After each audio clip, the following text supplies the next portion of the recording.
premier type de recherche sur le ressenti.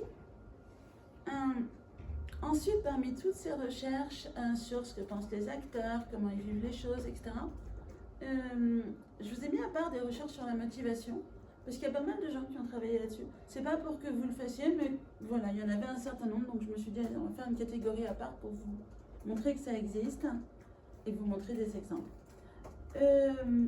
Alors, il y a des gens qui ont fait des recherches sur la motivation des enseignants, sur les motivations des parents et sur les motivations des fondateurs d'écoles. C'est aussi plus facile, enfin je sais pas comment vous dire, c'est pas très compliqué de travailler sur la motivation, c'est peut-être aussi pour ça, et c'est quelque chose qui est assez intéressant, c'est pour ça qu'on a pas mal de recherches là-dessus. Sur les motivations des enseignants, évidemment, moi je parle que des pédagogies alternatives, hein.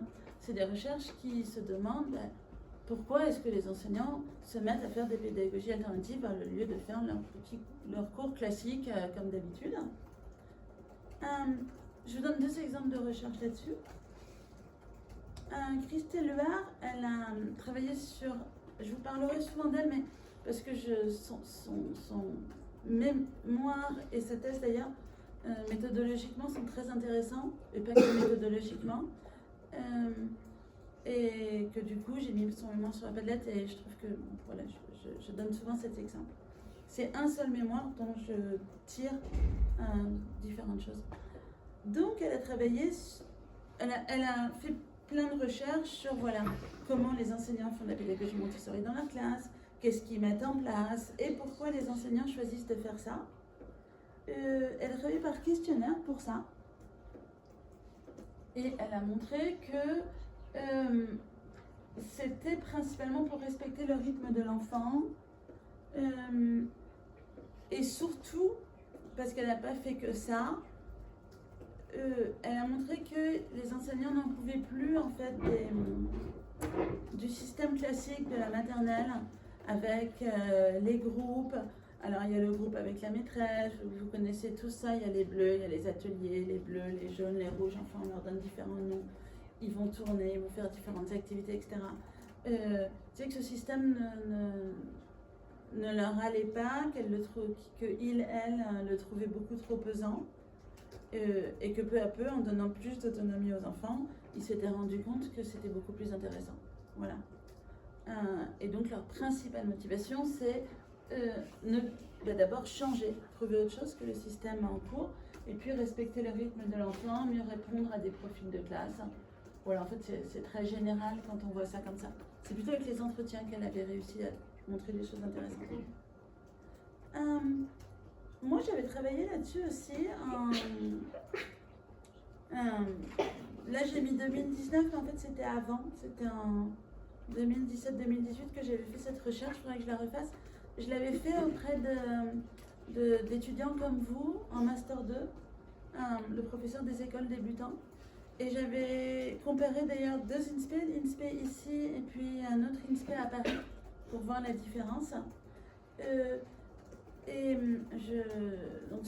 je demandais, c'était par questionnaire, et je précise que j'avais fait ça dans des classes, enfin des groupes entiers, pour ne pas avoir de biais, parce que quand on passe un questionnaire, en fait, le problème, c'est souvent qui va répondre. Et les gens, ils répondent, mais si vous mettez un questionnaire en ligne, les gens qui vont répondre, c'est peut-être ceux qui sont plus intéressés par ce sujet, etc. Donc c'est plus intéressant quand on arrive à faire passer, par exemple, dans un INSPE, un questionnaire à un groupe entier, pas un groupe de séminaire comme vous, mais un TD, moi je sais pas comment c'est, une classe, enfin, un groupe constitué. Donc je l'avais fait passer à des groupes entiers, en demandant aux étudiants s'ils avaient envie de mettre des pédagogies alternatives dans leur classe, et si oui ou si non, il y avait de 2 entrées, voilà. Et pour ceux qui répondaient oui, je leur demandais qu'est-ce qui les motivait là-dedans. Et donc, on voit les réponses. C'était une question ouverte là-dessus. Donc, ils répondaient, et c'est moi qui, à partir de leurs réponses, ils répondaient en écrivant, hein, il n'y avait pas des cases à cocher, et à partir de leurs réponses, j'ai fait des catégories. Ce que je trouve plus intéressant que de donner des cases à cocher, mais plus compliqué. Donc, les 2 principales réponses, c'est la différenciation enfin, voilà, des personnes qui ont mis respect des rythmes, différenciation, prise en compte des besoins, et la mise en activité, et la motivation. C'est vraiment les principales réponses. Et surtout, ce qui était intéressant là, c'est qu'on voit ce que les gens ne répondent pas spontanément. Et quand on demandait, alors, j'ai pas de recherche là, mais les motivations des enseignants à mettre en place une pédagogie alternative il y a 50 ans, au moins dans les enseignants 40 ans, dans les enseignants qui faisaient de la pédagogie freinette, de la pédagogie institutionnelle, il y avait un aspect politique derrière. C'était cette idée de l'émancipation de l'enfant, on va former des citoyens qui ont plus de sens critique, qui vont prendre plus d'initiatives, etc. Et on voit que cette dimension-là, entre guillemets politique, elle a complètement disparu dans votre génération, par exemple. En tout cas, c'est quelqu'un que il y a seulement 4 citations. Mais vous voyez, chaque 4 citations sur, je sais plus, il y avait 100, 200, enfin voilà. Beaucoup de questionnaires. Donc c'est très très peu. Et c'est intéressant quand on fait ce genre de travail de se demander ce que les gens disent et ce que les gens ne disent pas. Voilà. Donc les motivations des enseignants à faire des pédagogies alternatives, il y a un certain nombre de travaux là-dessus. Il y a d'autres personnes qui ont travaillé sur les motivations des parents. En enquêtant auprès de parents qui avaient fait le choix de mettre leur enfant dans une école qui n'était pas de secteur, une école privée. C'est un article d'Amélia Legavre et Pauline Proboeuf qui présente ça. Donc voilà, ils ont fait des entretiens avec 59 femmes, 13 hommes, parents d'enfants de 7-8 ans. Et elle montre qu'il y a 3 types de motivations qui sont différentes.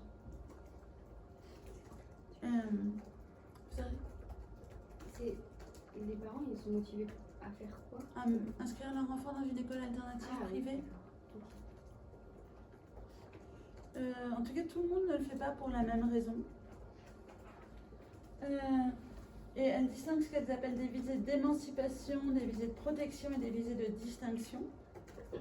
Les visées d'émancipation, vous voyez, c'est les parents qui ont envie, qui mettent leur enfant dans ces écoles pour qu'ils s'épanouissent.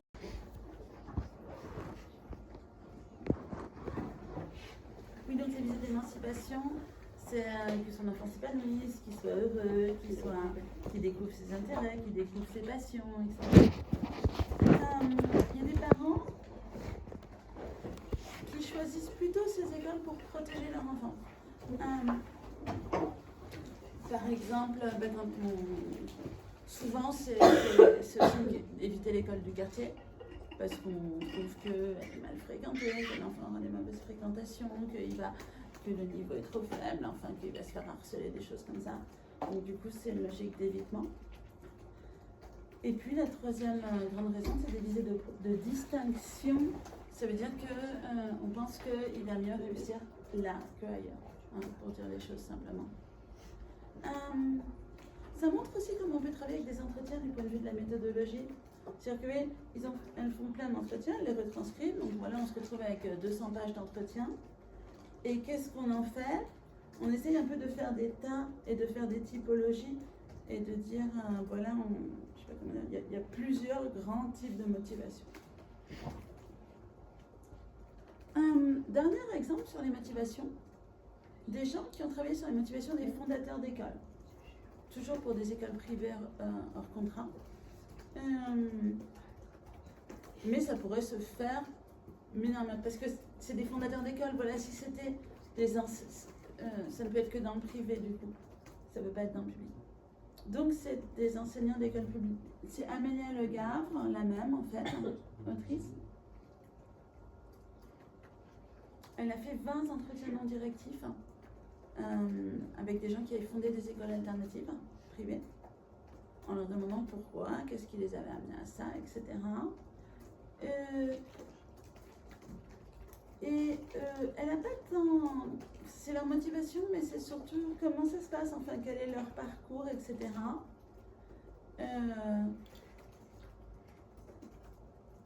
Et voilà, son article en gros, ça dit qu'il y a tout le temps des doutes sur la pédagogie traditionnelle, la découverte qu'autre chose existe, la deuxième chose. C'est-à-dire qu'on doute, et puis à un moment, oh, on découvre qu'autre chose existe. Et puis la troisième étape, on découvre tous les intérêts des pédagogies alternatives. Bon, finalement, on s'en doutait un peu, mais c'est quand même intéressant. Ça va pour vous? Je continue?